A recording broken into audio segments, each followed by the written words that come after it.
Hey folks, Roland Martin here. Roland Martin Unfiltered, broadcasting live from New York City. Today is Tuesday, February 19th, 2019. Coming up, Jussie Smollett. What the hell happened in Chicago? Was it a racist, homophobic attack? Or did he set all of this in motion? All kinds of conflicting informations.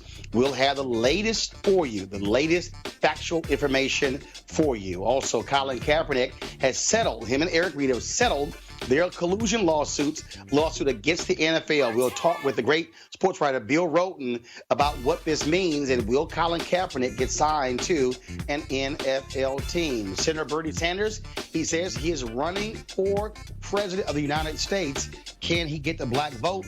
We'll break it down with our panel. Also, remember the crazy white man in Miami who pulled the gun on the teens who are protesting housing? Additional charges filed against him. We'll explain. And speaking of crazy white men, what the hell is up with this newspaper editor in Alabama saying the Klan should come to D.C. to drain the swamp? Yes, absolutely nuts. And black women, hair regulations established in New York City. I will have those details for you. Folks, we got a jam-packed show. It's time to bring the funk on Roland Martin Unfiltered. Let's go. He's got it. Whatever the biz, he's on it. Whatever it is, he's got the scoop, the fact, the find. And when it breaks, he's right on time and it's rolling. Best believe he's knowing. Putting it down from sports to news to politics. With entertainment just for kicks, he's rolling. It's on go, y'all. It's Roland Martin, yeah. Rolling with Roland now. He's funk, he's fresh, he's real, the best, you know he's Roland Martin now.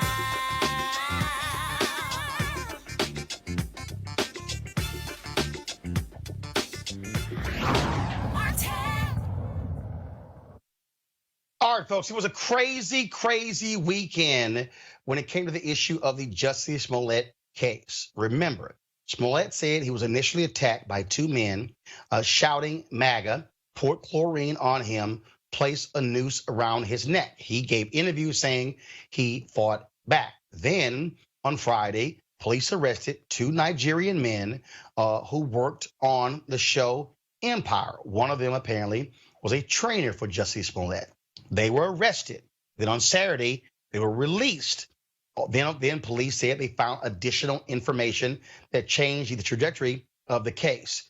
All weekend, since this weekend, Monday, and today, all this information back and forth that it was a hoax, and it wasn't a hoax.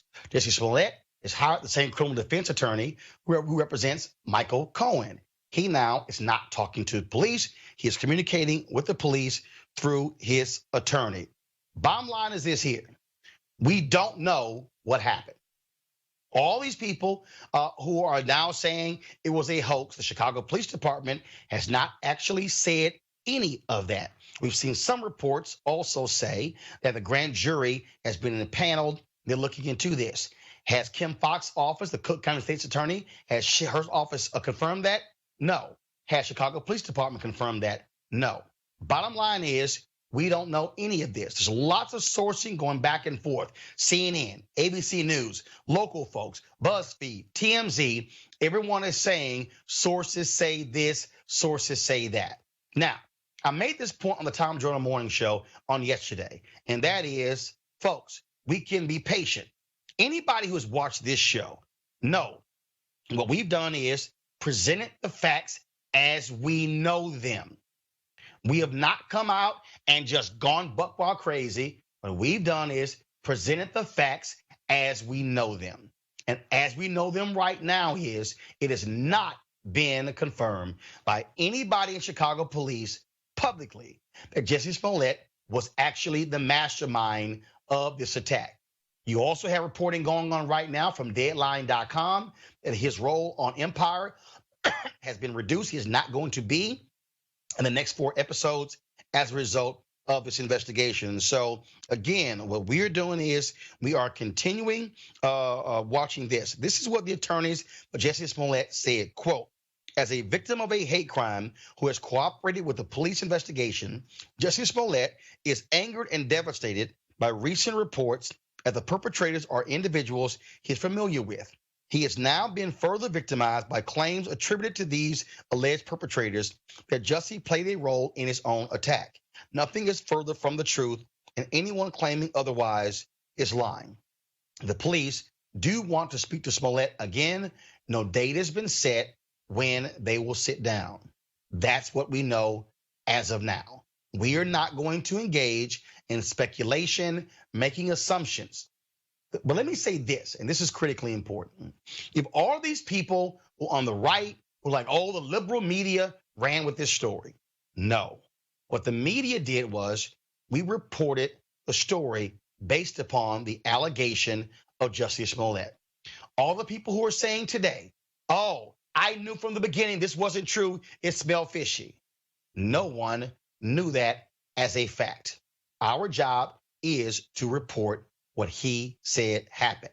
That's all that we know. And so again, once we have official information announced by Chicago Police Department, announced by the Cook County State's Attorney, the FBI also is investigating because of a letter that was mailed to him because they investigate crimes that go through the mail system.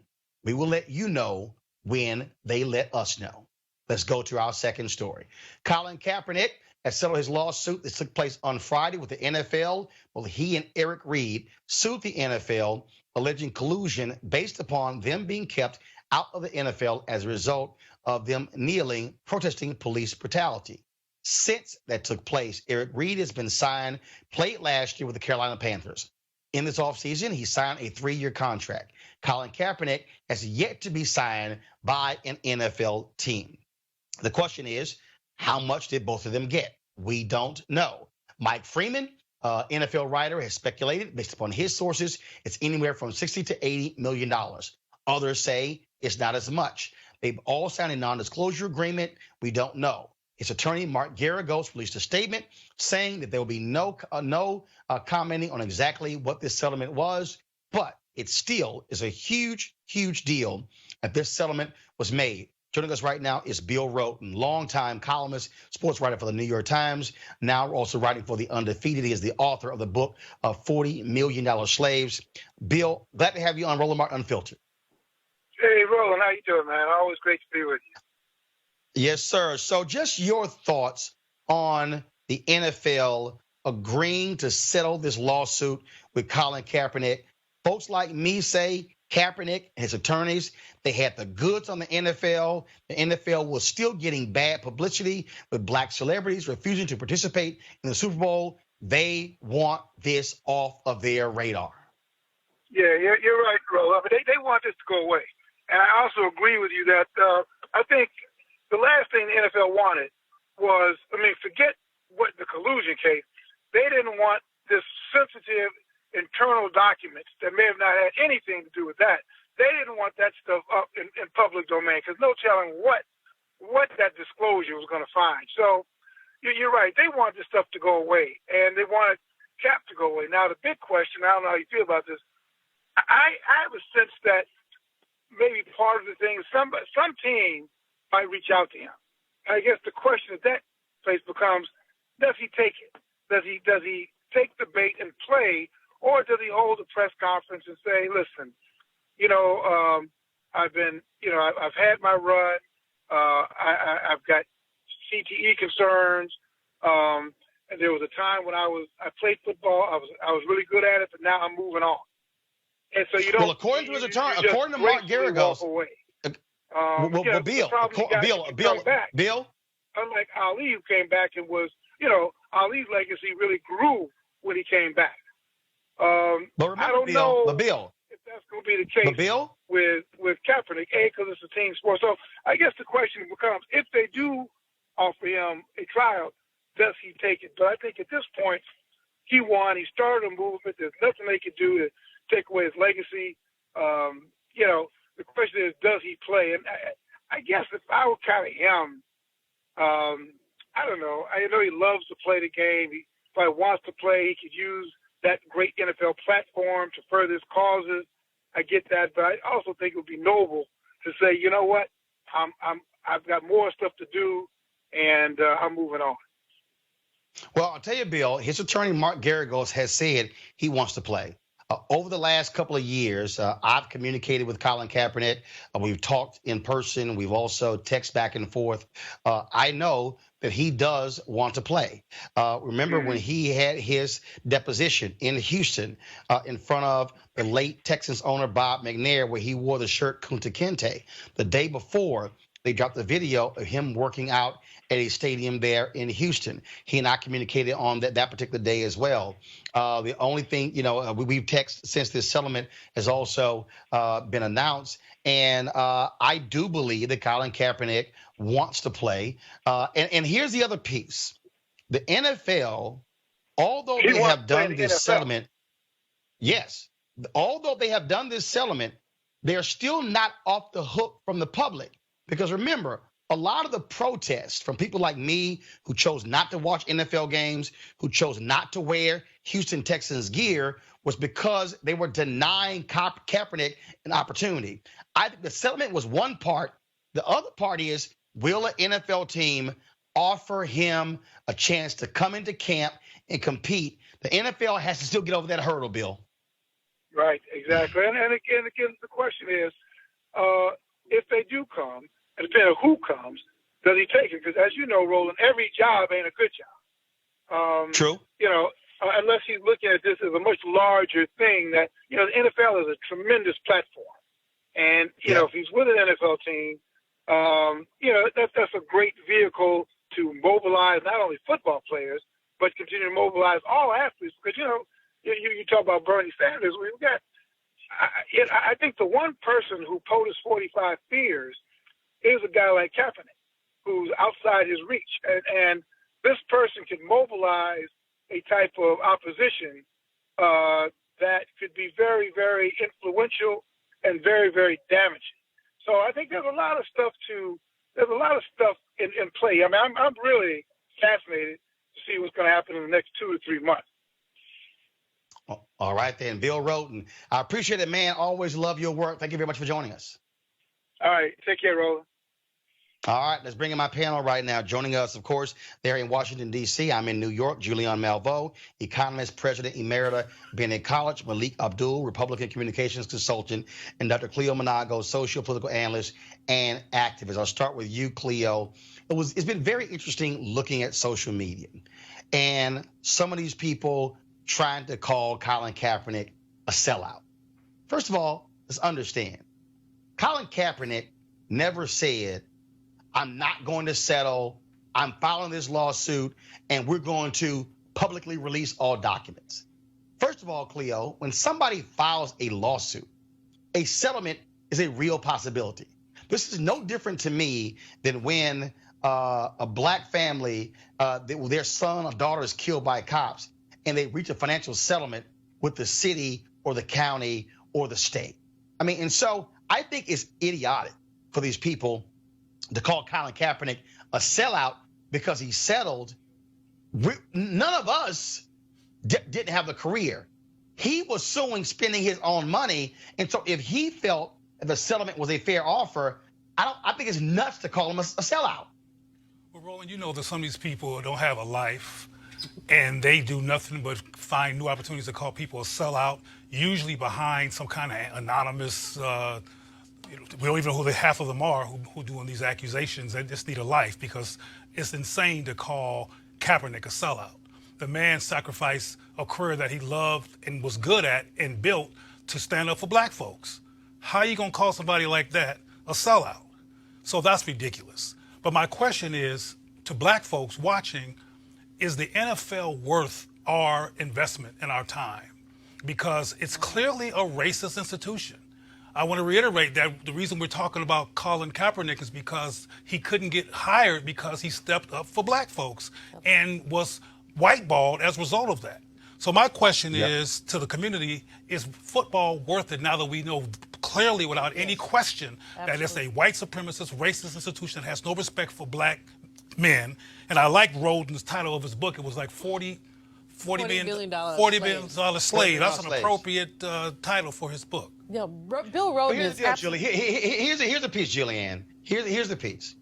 The NFL is the most popular and profitable sports league in America. More than the NBA, more than Major League Baseball, more than soccer.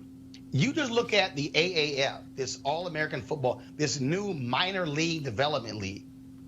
And when they actually debuted on CBS, their ratings were higher than the NBA game. Wow. So America has this love affair and fascination with football. And there were a lot of black people who said, I don't give a damn about Kaepernick.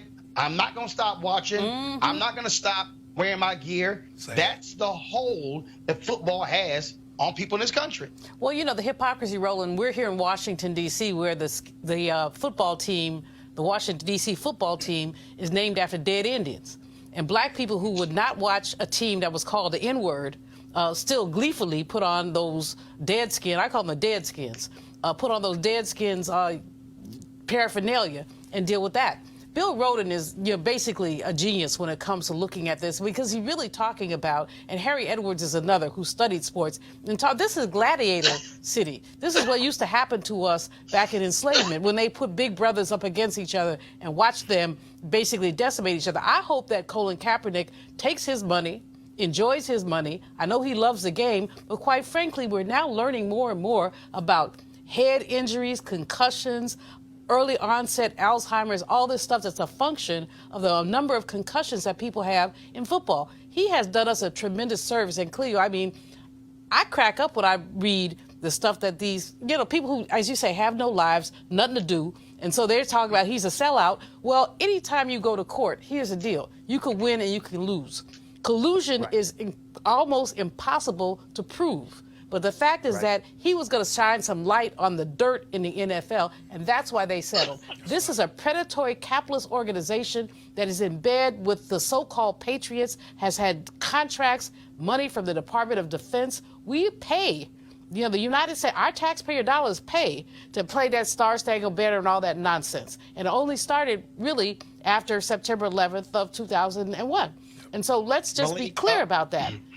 Be clear about the way that predatory capitalism is extracting surplus value from our communities, and the ways that Colin Kaepernick, bless him, stood up for us. And anyone who says he's a sellout doesn't understand economics, they don't understand the law, and quite frankly, they don't have any integrity. Malik, what I said to Bill was that the suit was one thing. Them whiteballing Kaepernick is another. It is undeniable that NFL teams have signed quarterbacks who are atrocious, who do not have the record or the stats of Colin Kaepernick. I still contend that the real question now is whether or not an NFL team is going to have the courage to sign Colin Kaepernick. If you have a man in Carolina, Cam Newton, with his injured shoulder, he could be out the entire year. The question is, will their owner, the new owner, sign Kaepernick? He, of course, has been highly critical of Donald Trump. Look, will the Patriots do it? They're best buddies with Donald Trump. And the Trump factor, Malik, is still there. The NFL teams are scared of him tweeting, trashing them. Your thoughts? Yeah, well, they may be I don't know. They may be afraid of that, but the reality is, and to you said earlier, we were talking about the idea that people were calling him a sellout. NDAs are pretty standard, and I don't know if most people know that NDAs are pretty standard. In this case with Colin, it's what I would hope for him after this. I personally don't think that an NFL team will bring him on. I think at this point he's a liability. We can disagree or whether or not he is one, but I do think that he's a liability at this point, and so I can't see a football team bringing him on. Liability to what? And to who? To who? We can say that he's a liability as far as the team is concerned, is what the things that they consider for their team. So I doubt that any team will bring him on with all of the attention that someone like Colin Kaepernick brings. There's a lot of things that we talk about The NFL hasn't changed. The NFL is the same NFL it was before it employed Colin Kaepernick. They've had problems with misogyny, homophobia. They've had problems with violence. This is something that's not, this is not new in the realm of of the NFL. So I think part of the problem is that what we found with this Colin situation, as many people that you have calling people sellout, those same people were calling other people sellouts for not agreeing with Colin's protest. The idea of the protest, it's become a symbol of a lot of our, grievances or whatever you want to call it. And I think that's part of the problem. And it leads to him being a liability really for any team. I think, Malik, I think that's nonsense. And that is, well, it is there because what you have is you have teams who say, are we going to weather the pushback from fan base, from potential sponsors? I mean, that's there. Go ahead. But Roland, I mean, you have to weigh it both ways. I mean, when Nike did that wonderful ad with Kaepernick, I have friends who are not even into football. They went and bought stuff at the Nike store. I mean, they got a bump, positive bump. So, while you get a negative from the trolls and haterators, you might get a positive for the people who support Colin Kaepernick. Now, the numbers, may even out. But I think to consider him a liability is unfortunate and, quite frankly, unfair. There are a whole lot of liabilities. Some team just, and I'm not a sports person, y'all know that, but some team, then they just sign some guy who beat his girlfriend or something. Yep. And so is that not a liability? I mean, what do you prefer, protest or woman beat? But I think First of all, Kareem Hunt, hold 1 second. Sure. Kareem Hunt, who got cut by the Kansas City Chiefs, was picked up by the Cleveland Browns, actually the week of the settlement. And so I also wouldn't be surprised if NFL is like, oh my God, here we got a man who beat a woman, and then, man, we better settle this damn lawsuit. Go ahead, Cleo, final comment before I go to my next story. I think we should be clear. From my perspective, liability means he might expose racism again. We won't be allowed to just be good old boys and be ourselves and do the racist things that we haven't done. We'll now have a challenge on our hands from inside of the system as opposed to outside of the system. That's considered liability from my perspective, and I think we should need to say that because it's all right to have a domestic violator, etc., but not somebody who's going to expose that we are a racist institution with nothing but black men that we need, or else we're nothing. All right, folks, let's go to our next story. Senator Bernie Sanders of Vermont, an independent, has announced he is running for president in 2020. Here is some of the video that he released. The fight against injustice has been the work of his life. Jobs and education, not jails and incarceration. We are not going to retreat on women's rights. Sanders pushing a bold agenda that includes protecting DACA recipients and comprehensive immigration reform. You don't rip little children away from the arms of their mother. A major announcement from Amazon. Amazon will raise its minimum wage to $15 an hour. 350,000 workers. Thousands of workers at Disney World will get raises. It's a victory for Bernie Sanders. It's a victory for all workers. Wow. All right, folks. Of course, Senator Sanders ran in 2016. Lots of support there. Lost to Hillary Clinton. But here's the other piece here, and I'm going to go to my panel in just a second. Of course, there's a number of people who have jumped into the race so far. But remember, the Democrat National Committee also changed their rules. And that is Bernie Sanders is going to have to sign documentation saying he is a Democrat. I'm going to start with you first, Julian. And that is there are a lot of people. First of all, Senator Sanders had significant support. There were a lot of people who were angry saying, wait a minute, how are you telling the Democratic Party what to do when you're not even a Democrat? So you have that. But also, he had some black support in 2016, but he really ignored black folks in a significant way, did not really focus on African Americans until after Iowa and New Hampshire, and he was really behind and got obliterated by Clinton in those southern states because he did not have an established black outreach plan for African Americans. Your thoughts on him getting into this race? You know, Leah Daughtry, who was the manager of the 2016, also the 2008 Democratic conventions, has really talked a lot about the fact that the man is not a Democrat. He didn't follow Democratic Party rules. He just kind of parachuted in there, took advantage of the opportunity, you know, some of Hillary's weaknesses, amassed a lot of delegates, okay, but you are not a Democrat. So, yes, the Democratic Party has done the right thing by saying, if you want our nomination, you're going to have to be a Democrat. Stop playing this footsie immigration, independent stuff. The other thing about it is he really, although he has had great black support, Gus Newport, who used to be the mayor of Berkeley back in the day, Danny Glover, my homeboy, friend and colleague, folks like that, Cornel West, they supported him, but these are folks who are 30,000 feet up. They're not on the grassroots in terms of organizing. And so from that perspective, their endorsements meant something, but it did not translate into street heat.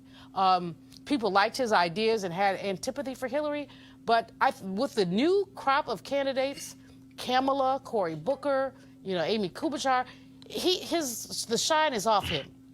He's not, and last time it was novelty campaign. This time it's like, okay, old boy, sit down. That's what I'm saying. I know that's a little ageist, but I just really think he needs to sit down. But here's the piece. Here's the piece you have here. Malik, Democrats absolutely want to beat Donald Trump. And they're asking the question, who's the best person who can? In 2016, it was three candidates. Hillary Clinton, Senator Bernie Sanders, and Martin O'Malley. Well, and really he didn't. Jim Webb was just two. But really, it was just two. Yeah. This time, you're literally going to have, right now you have 10. You may have as many as 15. Mm-hmm. Democrats are preparing for as many as 20 candidates. This is a different ball game because not only this, the key, which I think works in Bernie Sanders' favor, you're not going to need 51% to win. Yes. You could very well see somebody winning a caucus or a primary with 28 or 30% of the vote. Your thoughts about Senator Sanders jumping into the race? Absolutely. I actually think that Bernie still has a chance. If you look at the platform that the Democratic Party has taken since 2016, you know, they pretty much have, well, I won't say pretty much, they have followed in some ways, many ways, the Bernie Sanders playbook as far as just the things that, well, you can call it progressivism or socialism or whatever you want to call it, but the party itself has actually taken that left tilt.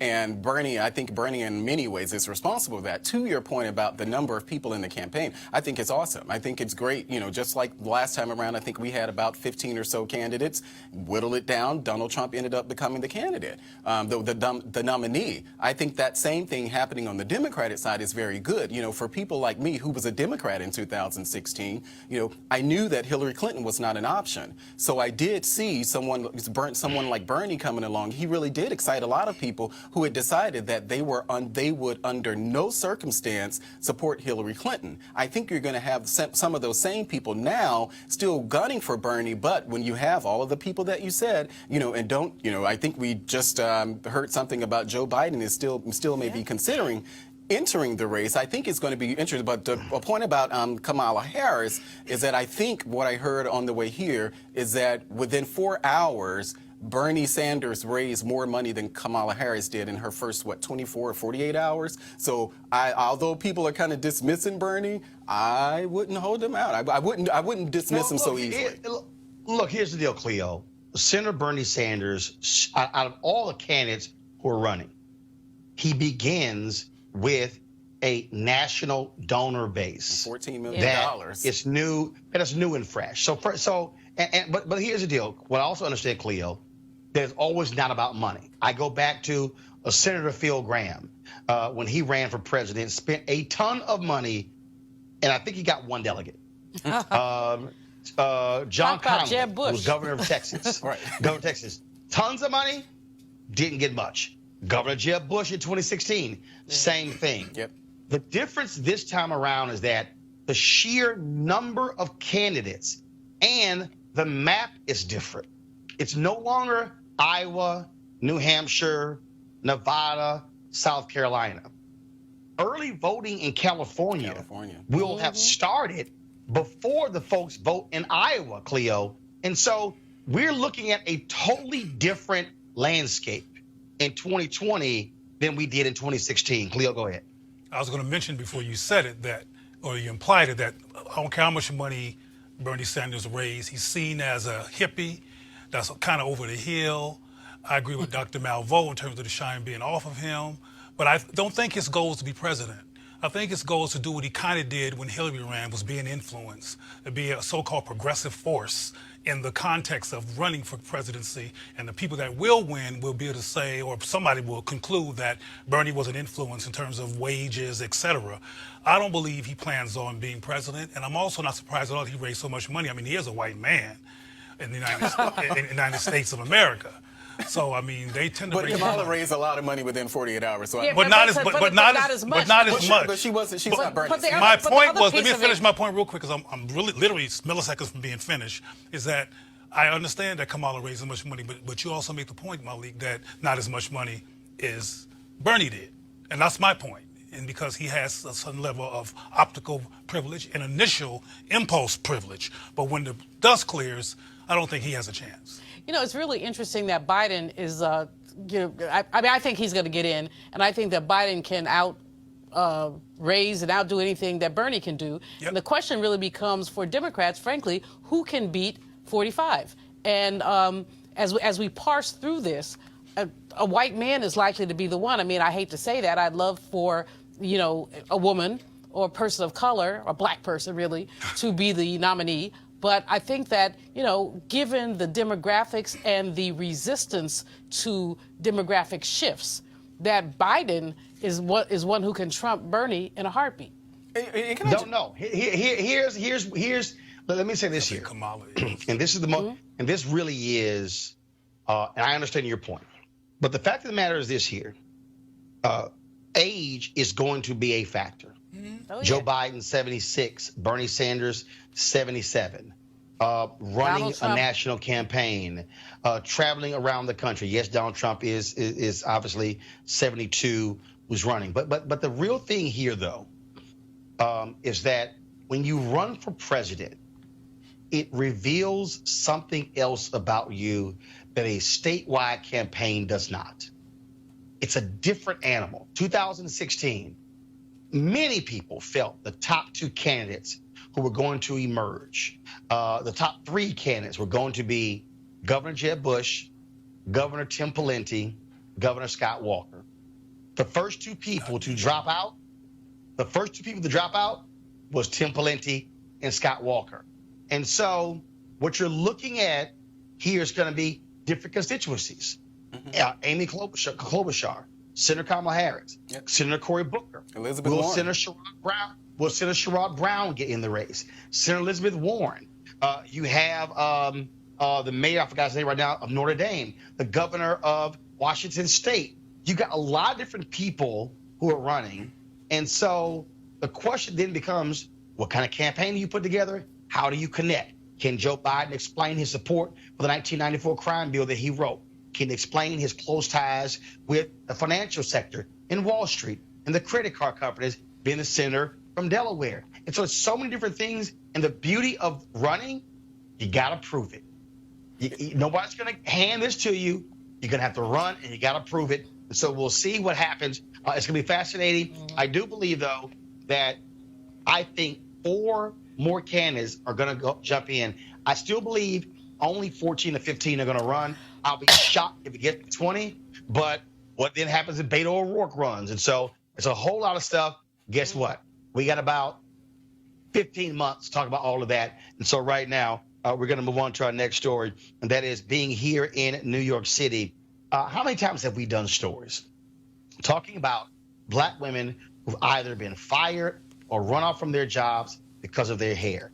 On this show, we have covered women who are in the military. We've covered women in corporate America, women who are journalists, all of these issues when it comes to their hair. Well, in New York City, they are dealing with this, and that is the New York City Commission on Human Rights will issue new guidelines this week saying that the targeting of people based upon their hair or hairstyle at work, school, or in public places will now be considered racial discrimination. The commission will be able to levy fines up to $250,000 on organizations that do discriminate on the basis of hair. This story was broken by the New York Times, and here was a quote from the head of the commission, Carmelin Malalis. There's nothing keeping us from calling out these policies prohibiting natural hair or hairstyles most closely associated with Black people. They're based on racist standards of appearance, racist stereotypes that say Black hairstyles are unprofessional or improper. The commission has put out this poster to announce the new rules. Hair is part of you. Race discrimination based on hair is illegal. And the phone number to call in problems is 718-722-3131, 718-722-3131. Julian, I'll start with you. Although we focused on, obviously, how this has impacted Black women, I think back to the brother who was the wrestler, who the referee said, hey, you don't cut your hair, you can't wrestle. This really is a race-based situation. I remember 3 years ago, a Black woman suing the Veteran Affairs Department. She applied for a job in Virginia, impeccable credentials, but the committee decided who to hire, said, we don't really like her cornrows. Yeah, cornrows, dreadlocks, natural hair, wild natural hair, all these things have been, their biases against those things. I commend the New York Commission for the rule, but the fact is that, implicit bias doesn't always show up. No one is going to look at you and say, Cleo, I don't like your dreads. So the enforcement is going to be very challenging. And basically, there is implicit pressure placed on folks to conform. I'll tell you, years ago, when I was trying to be an anchor person, anyway, a network executive actually said to me, can you grow your hair out or would you wear a wig? And I said, well, hair growth is a human function. So yes, I could grow my hair out, but I kind of like it the way it is. And obviously I didn't get the return interview. Might have had something to do with my attitude too, but probably. But in any case, I mean, it was bold that the man would say that, but most times it's not said. People are you basically asked. And there's so many people for so few jobs. We've seen Marriott hotels. In some cases, we've seen academic institutions. We've seen all kinds of institutions. And basically, I commend them for the rule, but I'm not so sure how much of a difference it's going to make unless some melanin-deficient human being is ignorant enough to actually verbalize what we know is going on. Yeah. Wait. Yeah, I agree with Dr. Malvo on this one. The enforcement really will be challenging. I remember years ago when I had locks. The micro You had locks? that when this Black Republican had locks. You mean when you were locked up? Which one do you mean now? Okay, we need some pictures. We need pictures. Proof, right? Not Photoshop. But I was working at that time. I was working the hospitality issue, and my hair became an issue. And in fact, it was one of the reasons why I ended up cutting my hair. So this definitely is not just an issue that affects Black women. This is something that Black men have to deal with as well. And I think we have come, and I do know that we've come a long way as far as just organizations, companies accepting this. But one of the things that when I hear stuff like this, it reminds me of the conversations that a lot of people have about naming their kids having too ethnic of a name. And so you look at the hiring managers, this is one of those situations where, you look at hiring managers, who are the people who are making these sort of decisions? Who are the people who are looking at resumes and saying, well, that name sounds a bit too Black, so let me throw that, name in the garbage or toss it to the side. I've had conversations with people, Black people who are in, HR, and they say that these are the things that people look at, or they've been in rooms where people have tossed aside resumes or applications simply because the sound of the name. So this is just the thing with the hair. Supremacy. It's just another extension of that. It's just white supremacy. Cleo? Just call it what it is. Cleo? Well, I think aesthetics matter. And I think it's great that brothers and sisters get to have their hair and that young people get to see Black people wearing natural hair and them not be self-conscious about it in terms of the adults that they're watching. So on the surface, it's a great thing. We'll see how enforcement goes, but this is good, the liberation of black hair, because it's been enslaved, and particularly with this straight weave syndrome that's going on that I won't go any further with because I might get something thrown at me. But yeah, I got some right here. But in theory, and hopefully in practice, this is a great thing, the liberation of black hair. Maybe other people will borrow New York's precedent, and this is a good thing. Well, I think black children get to see this. It's good. It's symbolic, but it's not necessarily substantive. Well, bottom line is just here. But here's the deal, okay? Anybody out there, if you got any issues with that, look, the opportunity to actually file the complaint, it is going to this commission is different than actually going through a legal proceeding. And so, look, whatever is done that helps, I'm down for it. Gotta take a break. We'll be back on Roland Martin Unfiltered in just a moment. Hey fam, I want you to like, share, and subscribe to our YouTube channel, youtube.com/Roland S. Martin. And don't forget to turn on your notifications.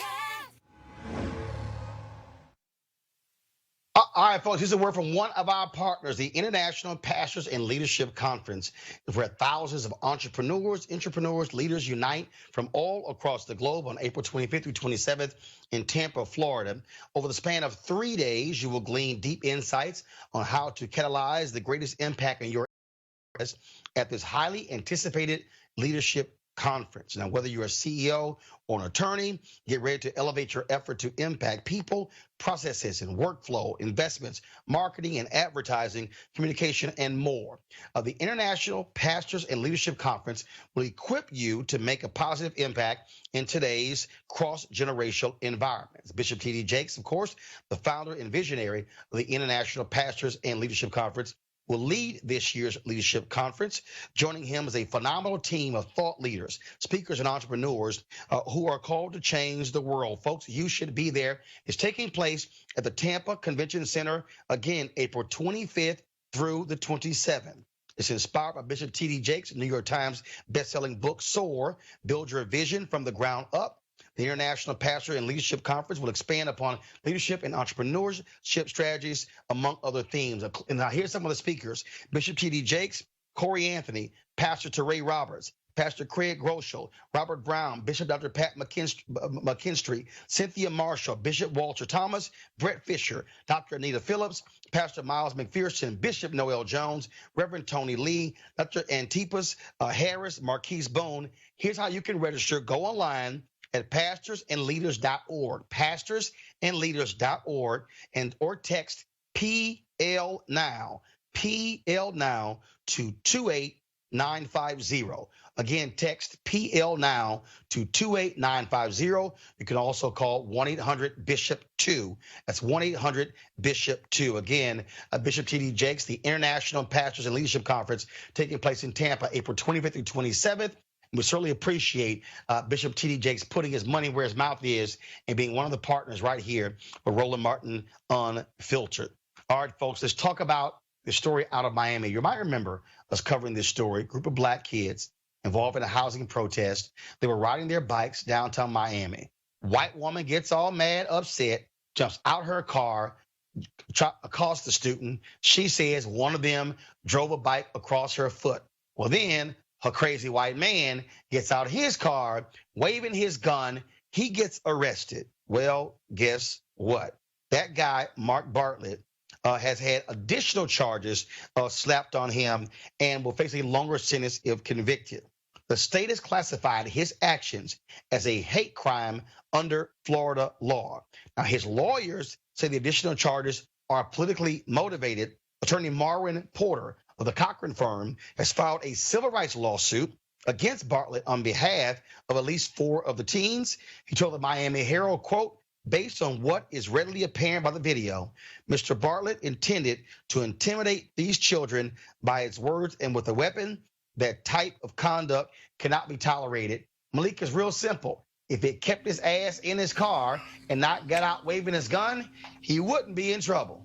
Not at all. And I have no sympathy for him. You know, I'm glad to know that cases like this, you know, we're not just covering it, that these cases are being adjudicated and people are being brought to, charges are actually being brought against the people who do these sort of things. I mean, it's unacceptable. I'm hoping that something in there regarding maybe some sort of child endangerment or something, you know, I don't know, but hopefully those are some of the charges. And then people can look at instances like what we're talking about in Miami. Maybe it'll give them second thought when doing it, when talking about something like that for themselves.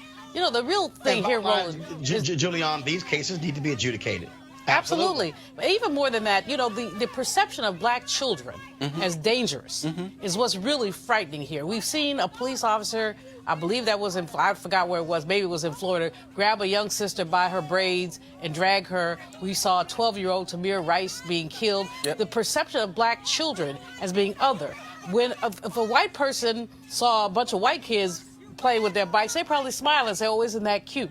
But when it's black kids, suddenly it's dangerous, and some fool gets out of his car with his gun, which is a whole other story. So no, it not only needs to be adjudicated, but we need to really reclaim the beauty of black childhood and talk about what it means to be a child and what the beauty and gift of that is and how our children have systematically not had that. It's ironic that anybody can see these depictions in video and call the black children violent. Yeah. What's going on is these white people are crazy.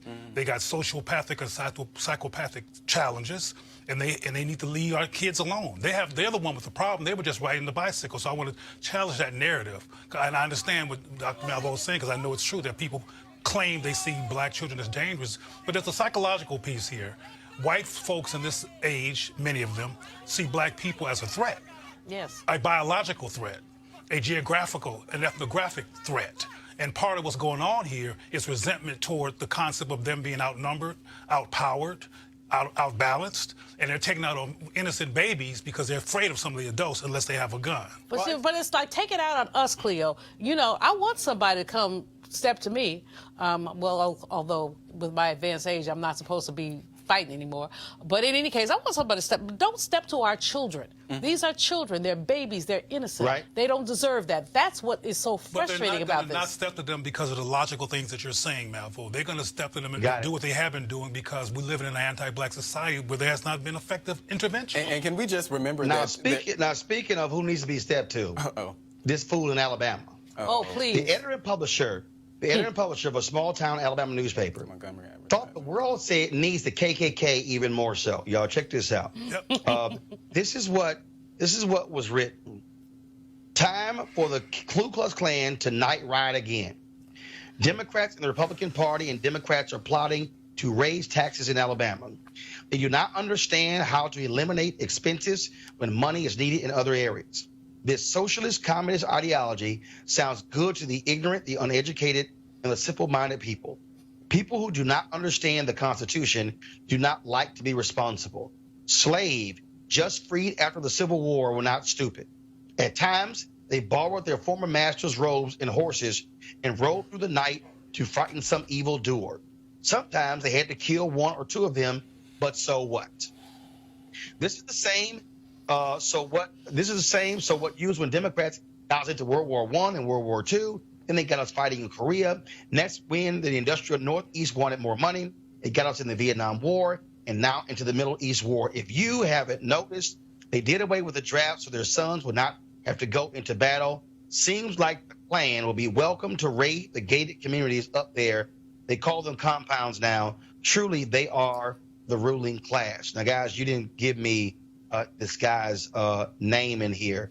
But anyway, Cleo, first of all, anytime we see crazy stories, it's either coming from Florida, Texas, or Alabama.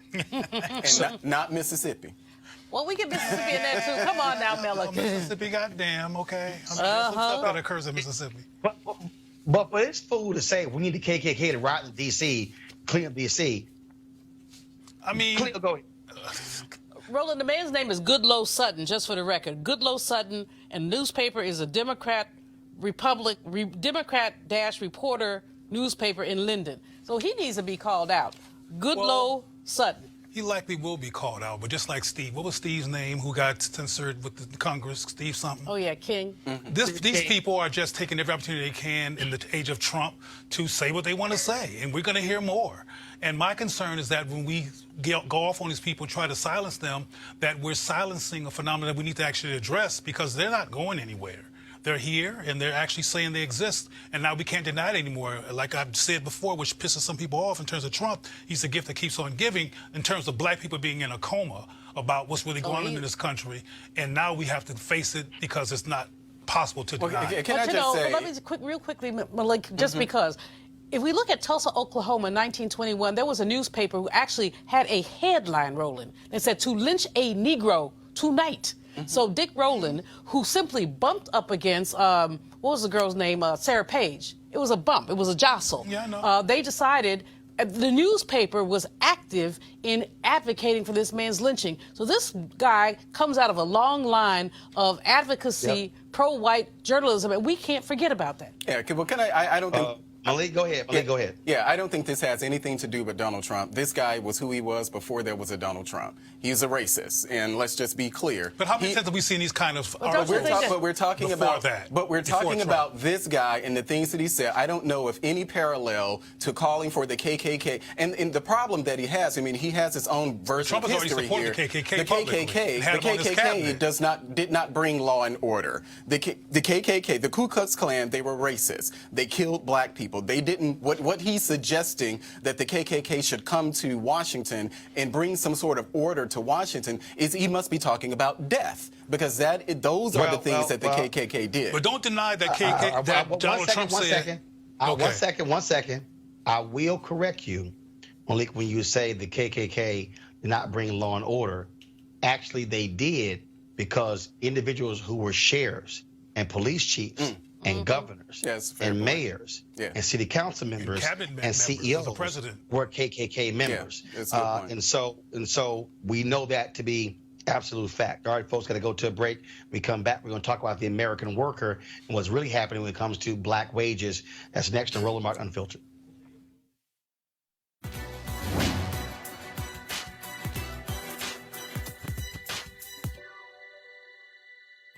The white man's happiness cannot be purchased by the black man's misery. Abolitionist and autobiographer Frederick Douglass.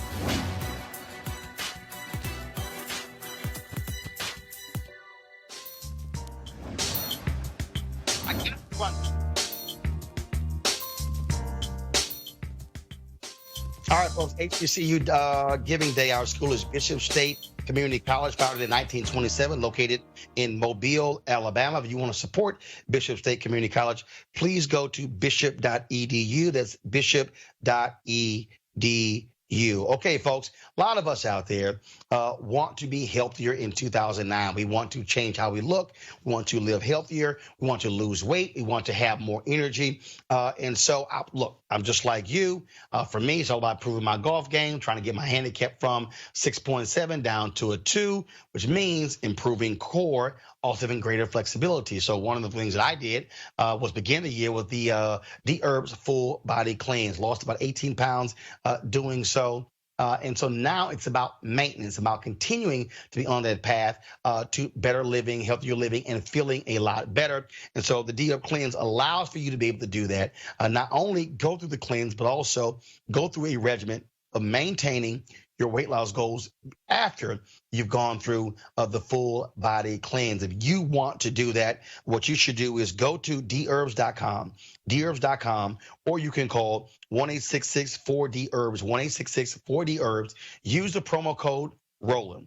The promo code is ROLAND. Now, of course, what the cleanses does, it allows you to clean out your system, if you will, removing a lot of those processed foods, toxic foods, getting you drinking more water, eating raw fruits and raw vegetables and nuts and things along those lines to, in essence, detox your body. And so if you want to try that, again, go to dherbs.com, use the promo code ROLAND, or call 1-866-4D-HERBS, 1-866-4D-HERBS. Don't forget to use the promo code Roland. And we certainly appreciate them being one of our partners here at Roland Martin Unfiltered.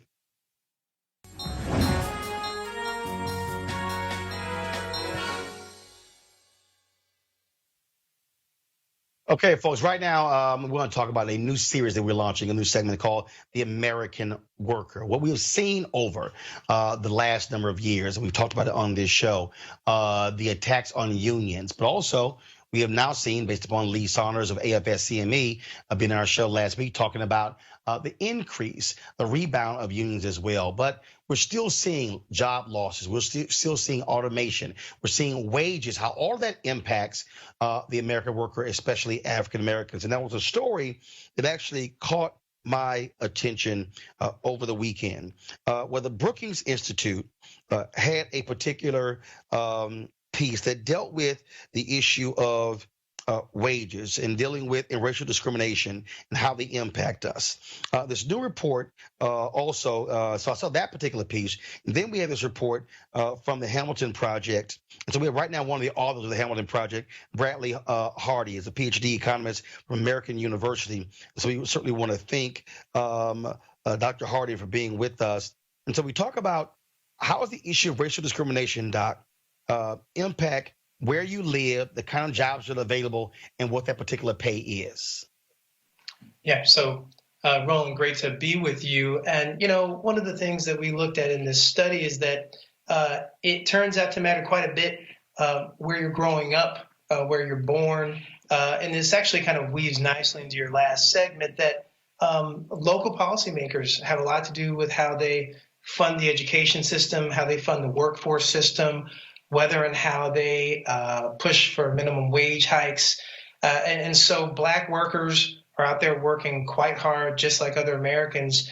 And in many instances, they are fighting against a legacy of public policies that were formed to be quite harmful. As we look at that, we talk about where jobs go. I mean, look, we also understand that you have a lot of companies who are desiring to go to right-to-work states where you don't have strong unions as well. That also is impacting those high-wage jobs and where they're going.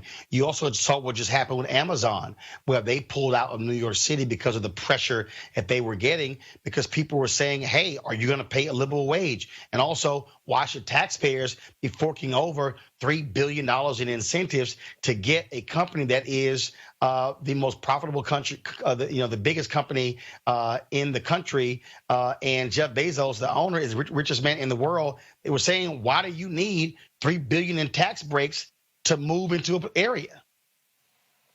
Sure. No, I think it's a great point. The flip side of the coin, though, is that many people have railed against New York State as being expensive, having progressive policies.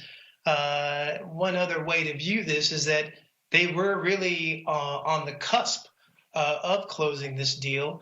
Think what you may about the intricacies.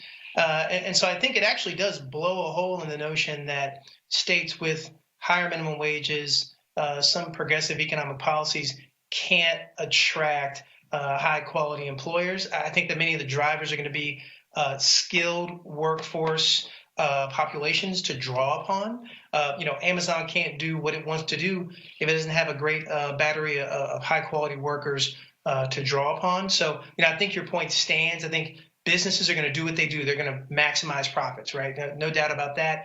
And at the same time, I think that this just does require policymakers to continue to yes, be thoughtful about those costs that those firms incur, but you got to listen to the will of the people. And I think that some of those concerns might have to do with whether or not incumbent residents can benefit from the jobs that are coming in as well. So why do you call this a Hamilton Project? So, well, I can't take credit for that. But the broader idea of Hamilton, and Jay Shambaugh is doing a great job at Brookings through Hamilton. But the idea is to think about economic growth policies that really do kind of have the best interest of the country in mind. That's how I've sort of taken the initiative. And the project over the years has tended to bring together economists and other social scientists on both sides of the ideological spectrum. So it's been going for several years now within economic studies at Brookings. So, what is the most important thing we should take away from this report, especially policymakers who want to attract businesses to their area, and for the people who want to, frankly, move where available jobs are? So, I mean, I think there's a few takeaways. First of all, we were thinking a lot about the role of history. The fact that, at the end of the day, so much of what we see in terms of the inequities you've talked about on this show, and you had a great eminent economist and Julian Malveaux on earlier. So much of this has to do with public policies having to do with segregation, redlining policies. That's had a big part in wealth transmission and these big black-white wealth gaps. But the second piece, Roland, is related to the sorts of topics you've been covering traveling the country. You talk a lot about education. Well, we have ironclad evidence, I believe, in economics now that spending on secondary education does raise student outcomes, does raise quality. It doesn't mean that's the only thing, but that was a puzzle in the social sciences. That ability to spend is then intimately related to the local area's public policies, property taxation. Are there limits on the ability to tax? What does that look like across different parts of the U.S.? And in our work, we found that there were some clear gradients that in many instances disadvantaged Black Americans. So I think a takeaway is that there's some really difficult, tough issues we face in society that are pretty clear to see, i.e. your last segment, man holding a gun, some very clear criminal justice violations. But there are also some very pernicious issues in the public policy sector, how we finance education, social welfare, housing, that have very serious consequences for Black families, by and large because we don't come to the market with the same wealth. So it's not everything, but it means quite a bit. And I just think the viewers should be educated on the notion that much of this action is happening at the state and local level, serious resources that have serious impacts on families and their economic outcomes. And again, this is why we tell people don't just focus on what's happening in Washington, D.C., focus what's happening with city, counties, and states as well. Doc, we appreciate it. Thanks a lot. Thank you, Roland. All right. We certainly appreciate AFSCME for being the sponsor of our segment, The American Worker. All right, folks, last bit of news here on the show. Some sad news here. Los Angeles Dodgers pitching great Don Newcomb has died. He was 92 years old. The team announced this just a few moments ago. Newcomb was one of the first Black pitchers in Major League Baseball. He joined the Brooklyn Dodgers in 1949, 2 years after Jackie Robinson joined the league, winning Rookie of the Year while helping them win their National League pennant. Now, there were three of the first four African Americans in Major League Baseball were on the Dodgers: Jackie Robinson, Roy Campanella, as well as Don Newcomb. You also remember that, you might not remember, but Major League Baseball had an unwritten rule, only 3 African Americans per team. Of course, Larry Doby was the second African American who appeared in Major League Baseball. And so Don Newcomb was one of the greatest pitchers in Major League Baseball history. He won, of course, the Cy Young Award, won MVP as well, and pitched in World Series. Don Newcomb finished his 10-year Major League Baseball career as a 4-time All-Star with a 149-90 record with a 3.56 ERA. And yes, he got his start in the Negro Leagues. And so we certainly extend our thoughts and prayers to Los Angeles Dodger great Don Newcomb, dead at the age of 92. All right, folks, we are done with this show. I want to thank Julian, Malik, and Cleo for joining with us. Folks, I'm here in New York City. I was speaking on a panel at Oppenheimer Funds today, and as a part, obviously, Black History Month. We were, of course, in Atlanta on yesterday speaking to Reach Educational Solutions. I will be back in Atlanta on Friday. We have my school choice is a Black Choice Town Hall taking place at the Ray Charles Theater from 6 to 8 p.m. If you want to attend that, what you do is go to Eventbrite. It's free registration. We'll also have daycare for parents. Go to Eventbrite.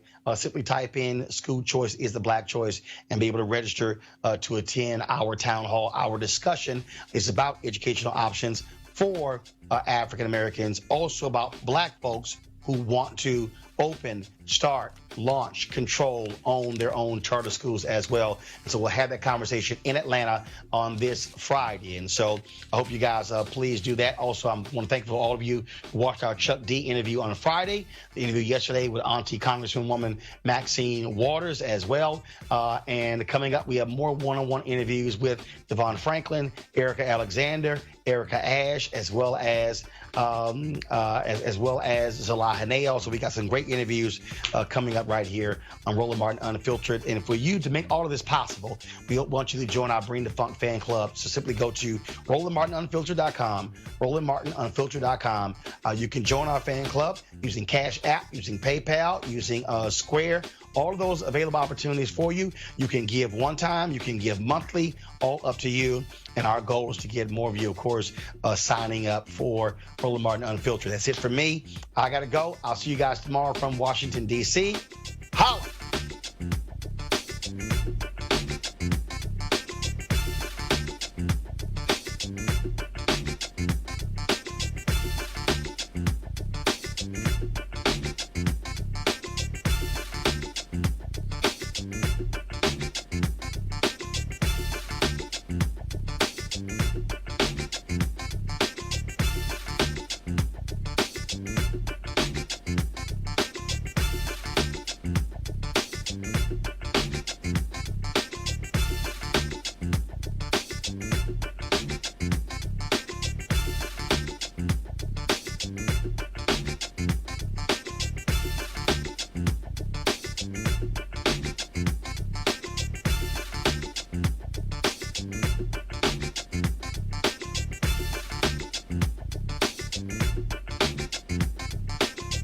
You want to check out Roland Martin Unfiltered? YouTube.com/Roland S. Martin. And subscribe to our YouTube channel. There's only one daily digital show out here that keeps it black and keep it real. It's Roland Martin Unfiltered. See that name right there? Roland Martin Unfiltered. Like, share, and subscribe to our YouTube channel. That's YouTube.com/Roland S. Martin. And don't forget to turn on your notifications so when we go live, you'll know it. Hey fam, want to check out Roland Martin Unfiltered, the blackest show on all of digital, cable, and broadcast. Check out our audio podcast. There's only one daily digital show out here that keeps it black and keep it real. It's Roland Martin Unfiltered. Press play. You want to support Roland Martin Unfiltered? Be sure to join our Bring the Funk fan club. Every dollar that you give to us supports our daily digital show. There's only one daily digital show out here that keeps it black and keep it real. It's Roland Martin Unfiltered. Support the Roland Martin Unfiltered daily digital show by going to RolandMartinUnfiltered.com. Our goal is to get 20,000 of our fans contributing $50 each for the whole year. You can make this possible. RolandMartinUnfiltered.com.